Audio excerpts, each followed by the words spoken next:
The Man Behind the Smile. March 1962 carried a certain heaviness in Los Angeles, the kind that settled into the evening air after the parties thinned out and the studio lots went dark. The Beverly Wilshire Hotel bar wasn't glamorous at 11 p.m. on a Tuesday. It wasn't supposed to be. It was where people came to disappear without leaving town. At the far end of the polished mahogany counter sat Dean Martin, perfectly dressed, perfectly still, perfectly composed. The lighting was soft enough to flatter anyone, but it didn't need to flatter him. Dean had mastered stillness.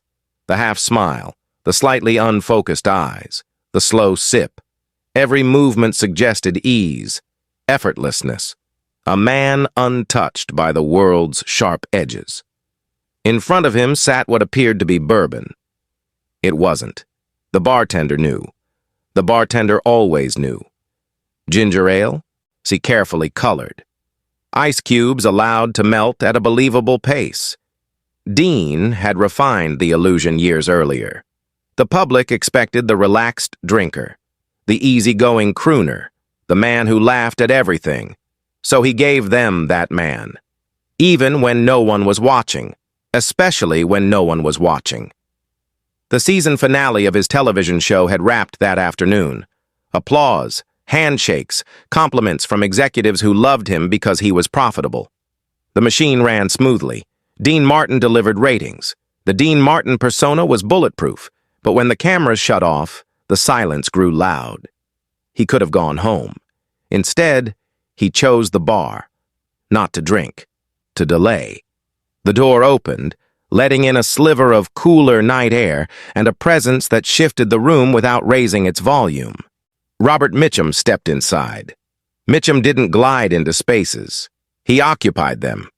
Broad-shouldered, heavy-lidded, unhurried. There was something granite-solid about him, like a man shaped by weather instead of applause. He ordered scotch. Real scotch. No illusion. He took it down in one swallow. Then another. He sat 3 stools away. Silence stretched between them. Dean didn't look at him. Mitchum didn't look at Dean. 2 masters of public persona sharing the same dim light. 10 minutes passed. Then Mitchum spoke. "You're Dean Martin." Not admiration, not insult, just fact. Dean turned slowly, wearing the familiar half-drunk charm like a tailored suit. "Last time I checked." Mitchum's eyes narrowed slightly. Not suspicious. Assessing. "You always like this?" he asked. "As like what?" "On." The word landed gently, but precisely. Dean smiled. "I don't know what you mean." Mitchum gestured vaguely. "The act, the cool, the nothing bothers me routine. You do it even when there's nobody here to impress." Dean's expression didn't change, but something inside shifted. Most people never questioned the performance. Most people preferred it. Mitchum leaned forward slightly. "I've watched you for years," he continued. "Tried to figure out if there's someone underneath it." Dean let out a soft breath. "And?" "Haven't decided yet." There was no aggression in Mitchum's tone, only curiosity. Professional curiosity, survivor curiosity. Dean took another slow sip of ginger ale. "You think you've got me figured out?" he asked lightly. "I think you're hiding," Mitchum replied. The word sat between them. Hiding. Dean laughed softly. The practiced laugh, but it lacked conviction. "We're in Hollywood," Dean said. "Everyone's hiding." "Sure," Mitchum agreed. "Difference is most of us admit it to ourselves." That was new. Dean turned fully toward him now. "You don't perform?" Dean asked. Mitchum smirked slightly. "I perform every day, but it's a version of me, not a costume." Dean studied him. Mitchum continued. "You're good. Too good. You've convinced everyone the act is effortless, including yourself." Dean didn't answer immediately. He looked at his drink. The ice had nearly dissolved. "Why does it matter?" Dean finally asked. Mitchum shrugged. "Doesn't. Just curious how long a man can wear armor before he forgets what he looks like without it. That one hit deeper. Dean set the glass down carefully. "And if nobody sees the real you," he said quietly, "nobody can hurt the real you." There it was, not fully exposed, but closer. Mitchum nodded slowly. "Protection." "Exactly." Silence again. But now it was different, not charged, shared. Mitchum lifted Dean's glass slightly and studied it. "You haven't taken a real sip since I walked in." Dean didn't react. Mitchum leaned in, lowered his voice. "That's not bourbon." Dean froze for half a second. "Ginger ale," he admitted. "With caramel." Mitchum burst into genuine laughter. "Son of a—" He shook his head. "The most famous drinking act in Hollywood, and you're sipping soda." Dean allowed a real smile this time. "Takes one to know one," he said. Mitchum raised his glass. "To survivors." Dean lifted his. "To survivors." They drank. The tension was gone now, and replaced by something unexpected. Recognition. "You know what your real problem is?" Mitchum asked. Dean sighed. "Enlighten me." "You're lonely." The word landed heavier than hiding. "Not alone," Mitchum clarified. "You've got people, crowds, laughter, cameras, but lonely because nobody knows who you are when the lights shut off." Dean didn't respond. He couldn't, because it was true.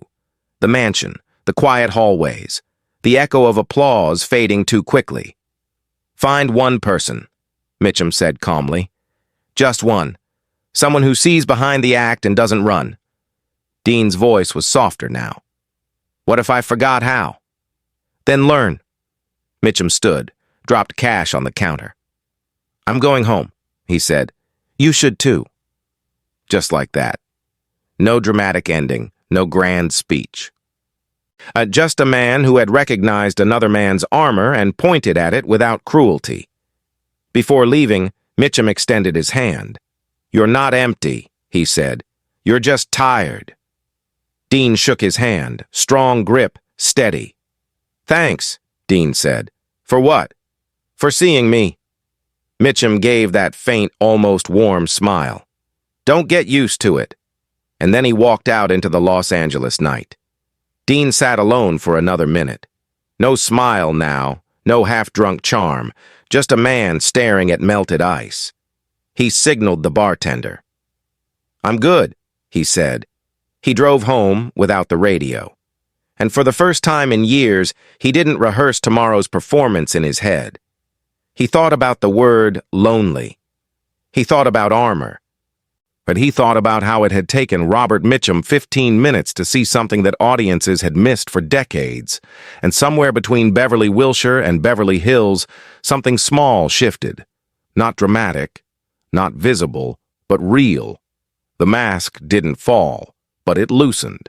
And sometimes that's how change begins. The cracks in the armor. The drive back to Beverly Hills felt longer than usual, though the streets were nearly empty. Los Angeles at midnight had a strange stillness to it, as if the city itself needed a moment between performances.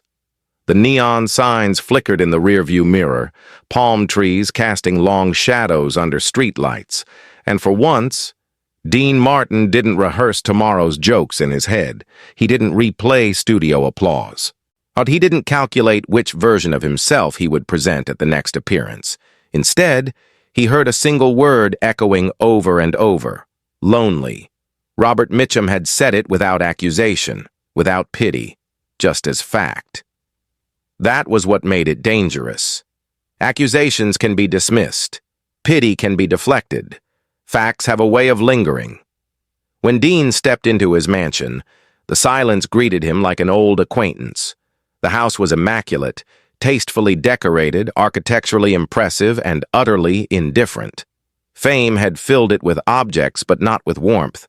He loosened his tie and walked through rooms that had hosted producers, executives, and smiling acquaintances, yet rarely held honest conversation. Mitchum's voice replayed in his memory, not as criticism, but as clarity. Find one person who sees behind the act. The idea unsettled him more than any insult could have. It suggested that the performance was not simply professional. It had become reflexive. He no longer knew when he was acting and when he was not. The next morning, routine returned with mechanical precision. Hair styled perfectly, suit pressed, posture relaxed, voice smooth. The Dean Martin persona fit like a well-tailored jacket. At the studio lot, assistants greeted him with cheerful familiarity, and laughter followed him down hallways as naturally as breath. Yet beneath that ease, something had shifted. He found himself observing the performance from a slight distance, noticing how automatic certain gestures were. The slow smile, the gentle shrug, the casual delivery of a line that implied he cared about nothing at all. For years, this persona had protected him. It had been armor against vulnerability, against rejection, against the unpredictable volatility of Hollywood. But armor, he now understood, can grow heavy. Later that week, he attended a small industry gathering where he spotted Robert Mitchum across the room. Mitchum stood apart from the crowd, as usual, not seeking attention but drawing it nonetheless. Their eyes met briefly. There was no theatrical acknowledgement, no grand greeting, just a subtle nod, the kind exchanged by men who had shared a truth too private to repeat publicly. It was enough. Dean felt a strange sense of grounding in that simple recognition. Someone had seen through the surface and had not dismissed what lay beneath. Over the following months, Dean experimented cautiously with authenticity. That he did not dismantle his public persona overnight. That would have been unrealistic and perhaps even reckless. Instead, he began with smaller gestures. In private conversations, he allowed moments of seriousness to linger rather than dissolving them into jokes. With close colleagues, he occasionally admitted fatigue instead of masking it with indifference. These changes were subtle, nearly invisible to outsiders, yet internally, they felt significant.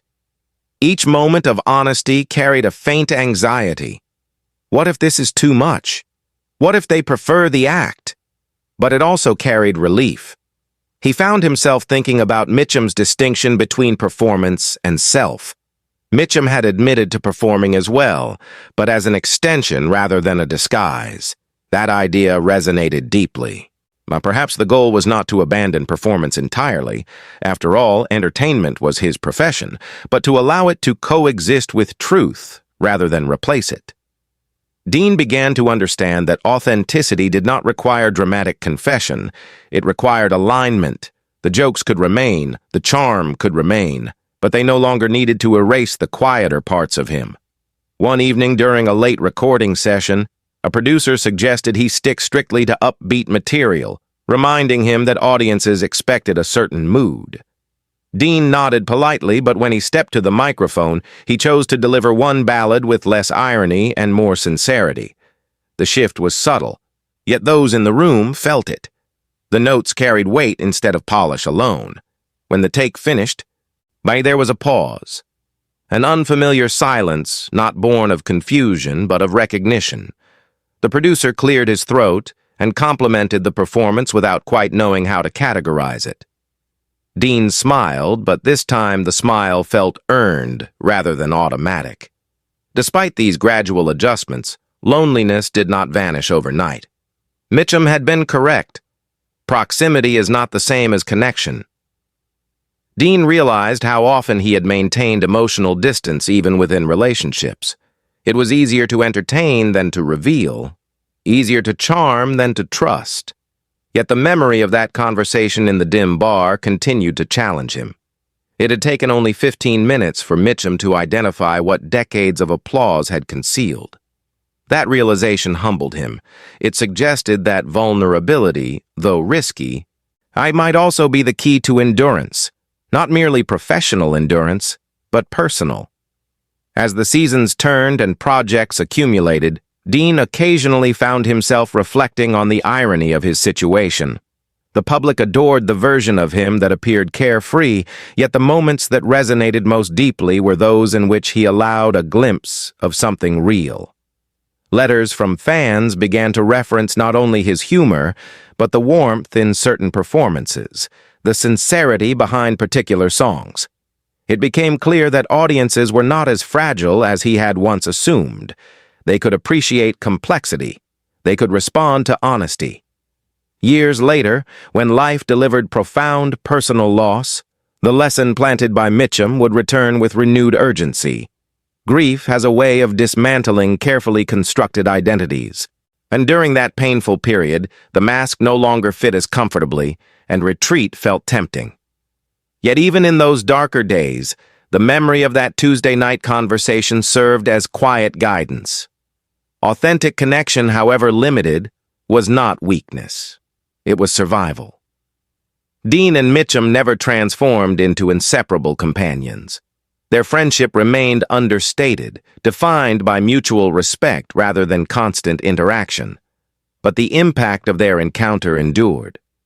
Mitchum had not offered elaborate advice. He had offered clarity. He had seen beyond the illusion in minutes, not to expose it cruelly, but to remind Dean that beneath the performance there remained a man capable of being known. That reminder became a steady undercurrent throughout Dean's later years.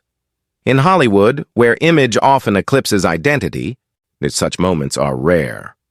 The industry rewards polish and consistency, yet it quietly depends on authenticity to maintain relevance. Dean's gradual willingness to integrate truth into his persona did not diminish his appeal.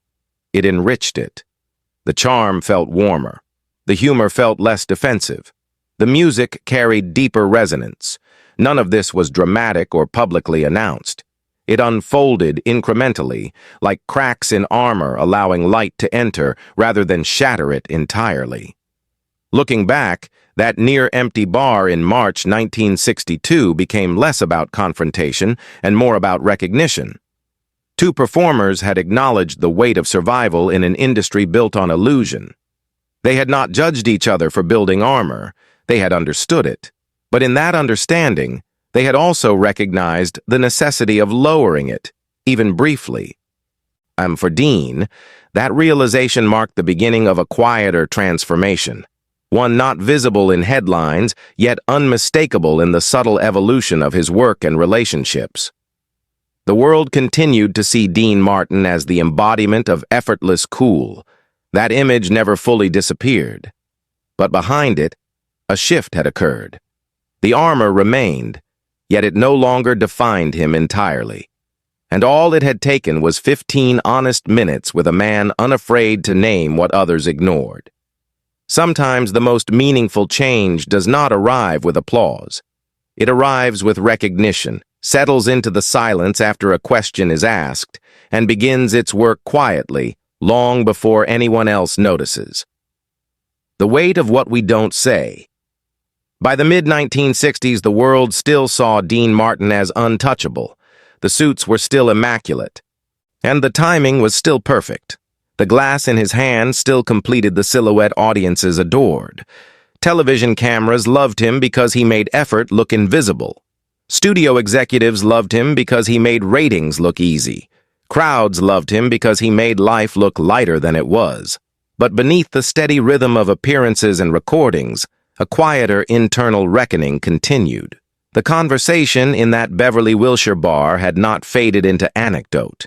It had become a lens through which he began to see himself more clearly. What unsettled Dean most was not Mitchum's bluntness, but his accuracy. It had taken Robert Mitchum less than a quarter of an hour to recognize a truth that even close colleagues had never voiced. That realization lingered in moments of solitude. During long flights between cities, and staring out at clouds that seemed indifferent to fame, Dean would replay that line in his head. You're not empty. You're tired. Tired of maintaining equilibrium. Tired of ensuring that no real emotion ever disrupted the smooth surface of the Dean Martin image. Tired of convincing himself that distance was safety. There were evenings when he returned home after filming and resisted the instinct to disappear into silence. Instead, he picked up the phone and called someone simply to talk, without an agenda, without performance. These conversations were rarely dramatic. They were ordinary exchanges about family, music, and small frustrations.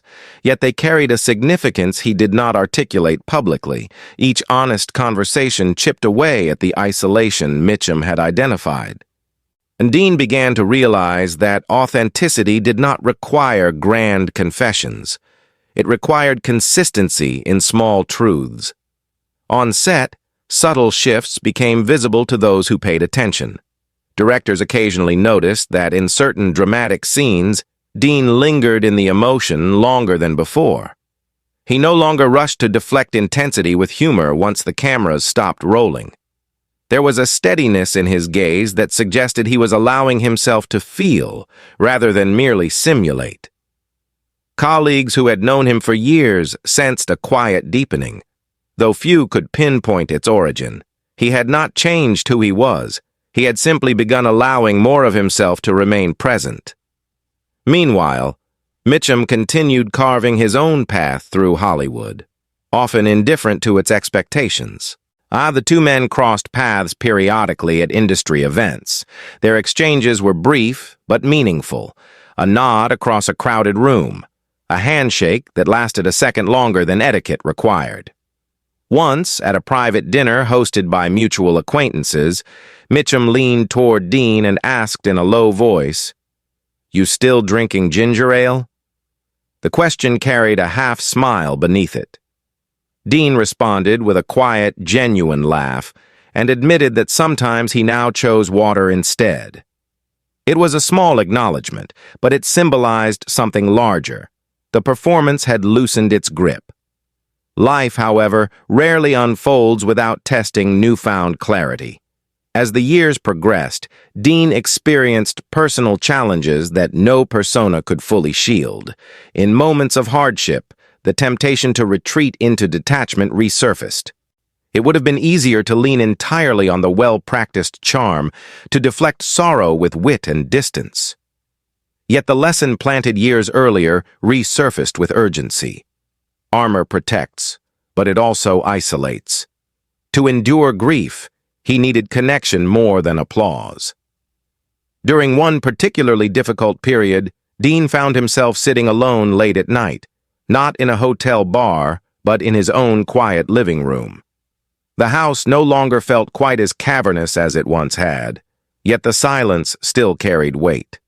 Instead of reaching for the familiar prop of a staged drink, he allowed himself to sit with discomfort. He thought about Mitchum's words regarding finding one person who sees beyond the mask. He understood now that such connection is not accidental. It requires deliberate openness. In that stillness, that he resolved not to withdraw entirely when pain surfaced.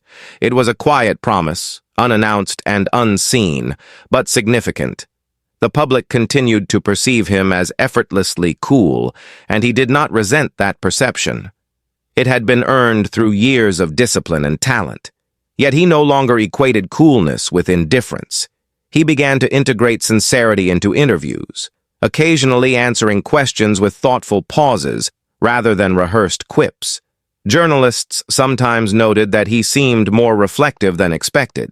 Fans responded positively, writing letters that expressed appreciation for glimpses of depth behind the humor. It became increasingly clear that authenticity did not erode admiration.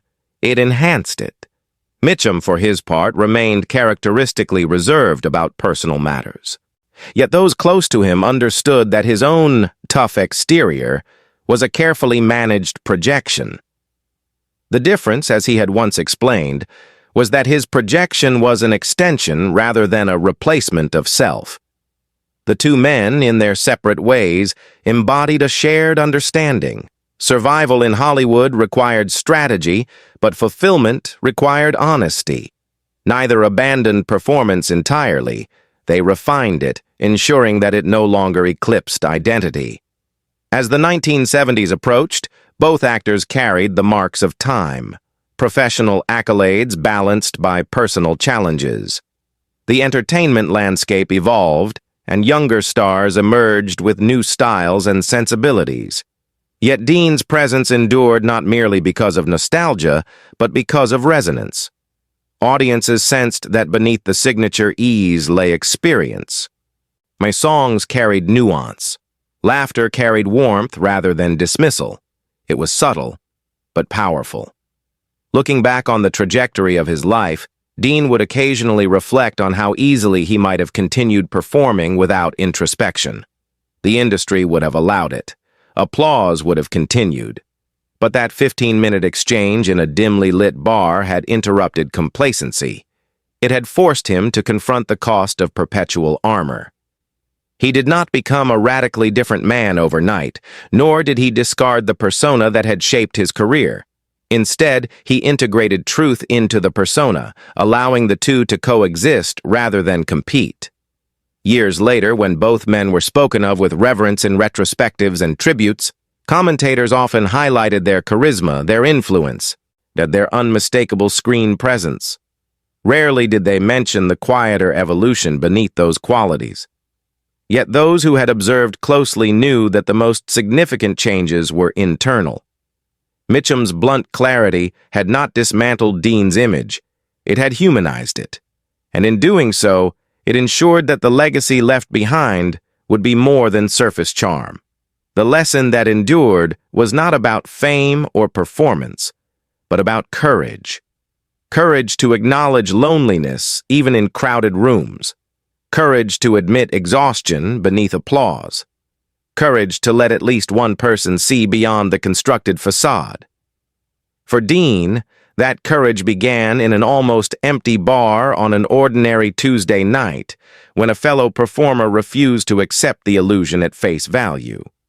What Robert Mitchum found in 15 minutes was not scandal, not weakness, not emptiness. He found a man who had forgotten that he was allowed to be seen, and sometimes being reminded of that truth is the beginning of resilience. The part they never applauded.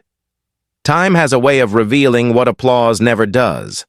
As the years moved forward and the bright lights of studio stages gave way to quieter seasons, the legacy of that brief but piercing encounter between Dean Martin and Robert Mitchum settled into something deeper than memory. It became perspective. Neither man would ever publicly credit that Tuesday night in the Beverly Wilshire bar as a turning point. They were not the kind of men who narrated their own transformation. But growth does not require announcement. It requires recognition, and recognition had already happened. As Dean's later years unfolded, the world continued to see the polished exterior. Interviews still captured the familiar half-smile. Television appearances still reflected the relaxed wit that had become his trademark. But those who watched closely noticed something else. Pauses that lingered longer than before. Answers that carried sincerity rather than deflection. Performances that felt inhabited rather than executed. It was not a reinvention. It was integration. The Dean Martin persona had once functioned as armor, but now it resembled something closer to craftsmanship. He no longer hid behind it. He used it as a tool. That distinction mattered more than the audience ever knew. Personal loss would eventually test everything he had learned. Grief does not negotiate with image. It does not respect timing or public expectation. During one of the most painful chapters of his life, Dean withdrew from the spotlight, not out of indifference, but out of honesty. The mask that had once protected him felt heavier than ever. In those quiet months, he thought often about Mitchum's advice. Find one person who sees behind the mask. Connection, he realized, was not weakness. It was endurance. In allowing himself to be supported rather than solely admired, he honored the lesson planted years earlier in that dim bar.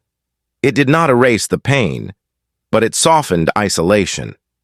Meanwhile, Mitchum continued navigating his own path with the steady self-awareness that had defined him. His public image remained that of the unbothered rebel, the man carved from granite. Yet those close to him knew the softness he guarded carefully.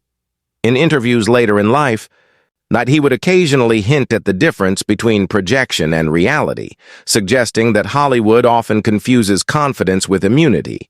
He understood that even the toughest exterior can conceal vulnerability, and perhaps that understanding was what allowed him to see through Dean so quickly all those years ago. It was never about exposing weakness. It was about recognizing shared humanity. Their interactions over the decades remained sparse but meaningful. A handshake at a premiere, a brief exchange backstage at an awards ceremony, a knowing glance across a crowded room filled with people performing versions of themselves. They did not require constant contact to sustain respect. What they shared had already served its purpose. It was not friendship in the conventional sense, it was acknowledgement. Two men who had survived an industry built on illusion had, for a brief moment, dropped the illusion without consequence. That memory was enough. As the twilight years approached, retrospectives on Dean's career celebrated his effortless charm and iconic presence. Rarely did commentators explore the quiet evolution behind the scenes, the gradual shift from total armor to selective openness. Yet those shifts shaped the tone of his later performances. Songs carried more texture, interviews carried more thoughtfulness. Even the laughter seemed grounded in something steadier than before. He had not abandoned coolness. He had redefined it. Cool no longer meant detached. It meant composed in truth. When Dean passed away in 1995, tributes flooded in from across the entertainment world. Colleagues praised his talent, his timing, and his unmistakable style. But among the quieter reflections were stories of private kindness, of thoughtful conversations, of moments when he listened rather than performed. Those stories did not contradict the public image, they completed it. They revealed that behind the signature ease stood a man who had gradually learned that authenticity need not threaten success. 2 years later, when Mitchum's life reached its own closing chapter, similar tributes emerged. The tough guy was remembered not only for his roles, but for his loyalty, his dry wit, and his surprising tenderness among those who knew him well. His wife once remarked that the persona the public admired was only one layer of a far more complex man. That statement could have applied equally to Dean. Both men had mastered projection, and yet both had come to understand that survival in Hollywood was not enough. To endure personally required connection. Looking back, the question that framed their encounter, "What are you hiding?" was never about scandal or secret wrongdoing. It was about self-protection. For 30 years, Dean had refined a persona so convincing that even he sometimes mistook it for identity. In 15 minutes, Mitchum recognized the cost of that refinement. He did not dismantle it. He did not condemn it. He simply named it. And sometimes naming something is enough to begin changing it. The story of that night endures not because it altered box office numbers or rewrote film history, but because it illustrates something universal. Many people build versions of themselves that function well in public spaces, at work, in social circles, under expectation. And those versions are not inherently false. They are adaptations. But when adaptation becomes replacement, loneliness follows. The courage lies not in discarding the persona entirely, but in allowing at least one person to see beyond it. That is what Mitchum offered Dean. Recognition without ridicule, insight without judgment. In the end, what survived was not the image of two legends trading sharp words in a hotel bar. What survived was the quiet resilience that followed. Dean did not suddenly transform into a different man, nor did Mitchum claim the role of mentor. Instead, a single honest exchange rippled through years of performance and personal reflection.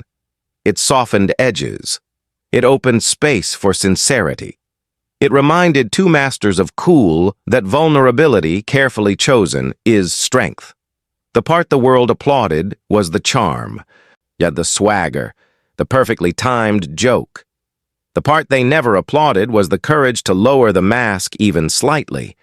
Yet that uncelebrated courage shaped their legacies in ways headlines never captured. When we remember them today, we remember not only the performances but the humanity behind them. And perhaps that is the real legacy of that ordinary Tuesday night. Two men recognizing that beneath survival lies the deeper task of being seen. Sometimes resilience is not loud, it is not dramatic, it is not headline-worthy. Sometimes it is simply the decision to stop hiding, even if only for 15 minutes, and to carry that honesty forward into a lifetime of moments no one else ever sees.